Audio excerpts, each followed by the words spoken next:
Today, well, we're looking at something pretty fascinating. It's this whole idea of musical discovery, right? Yeah, and the challenge, really, of ranking something as, well, subjective as music. It's tough. Totally.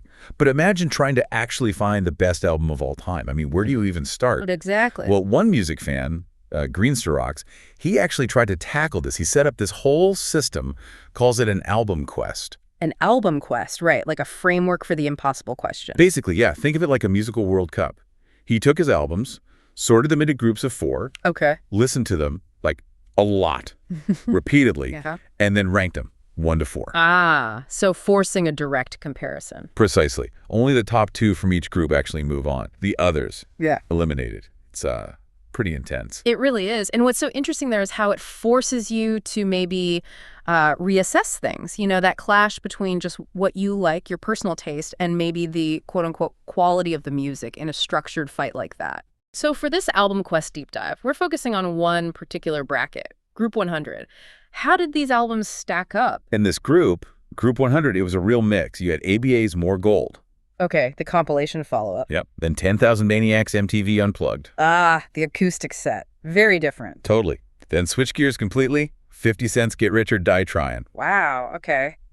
Hip-hop heavyweight. And rounding it out, 4 non-blondes with bigger, better, faster, more. The What's Up Band. Yeah, that's a very diverse group. Pop, folk rock, hip-hop, 90s rock. Exactly. A real sonic melting pot, as you said. It really sets the stage for some unexpected outcomes, I think. Absolutely, because when you put them side by side like that repeatedly, your usual assumptions might just go out the window. So let's get into those results for Group 100, because they were definitely surprising. Yeah. Taking the top spot, number 1, was 10,000 Maniacs MTV Unplugged. Really? Ahead of ABA and 50 Cent. Interesting. Yeah. Greenster Rocks' notes called it really quite lovely. He pointed out the, folky acoustic vibe. That unplugged sound often has a raw honesty to it. It does. And he even made this comparison.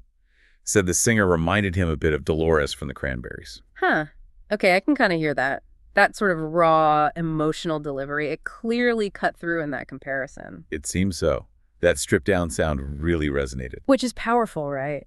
It shows how maybe in this kind of focused listening, that raw acoustic feel can sometimes stand out more than, say, big production or familiar hits. It's a different kind of impact. Okay, but here's where it gets maybe even more unexpected. Second place went to 50 Cent.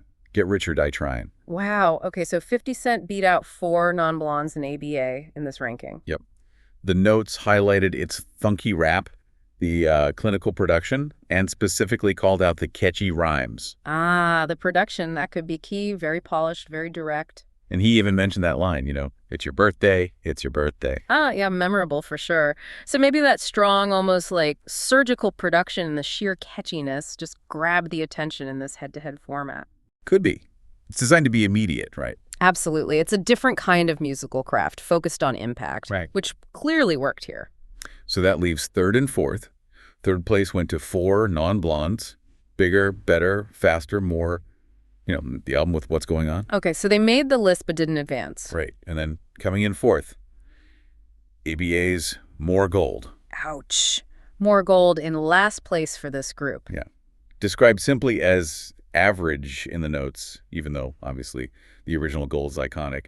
But this one, More Gold, just didn't hold up in this specific contest, apparently. That's really telling about the whole album quest process, isn't it? ABA is beloved, huge legacy, but maybe this specific collection, More Gold, especially being a sort of sequel compilation.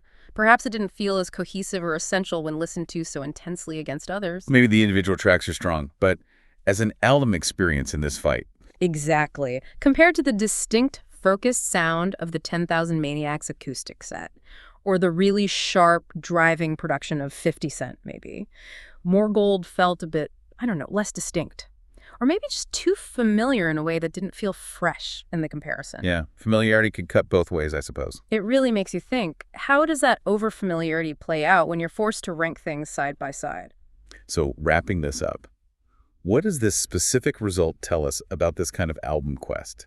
It seems like immediate sonic character, whether it's acoustic intimacy or sharp production, can really win out. It does seem that way for Group 100, definitely. The folk sound of 10,000 Maniacs really stood out.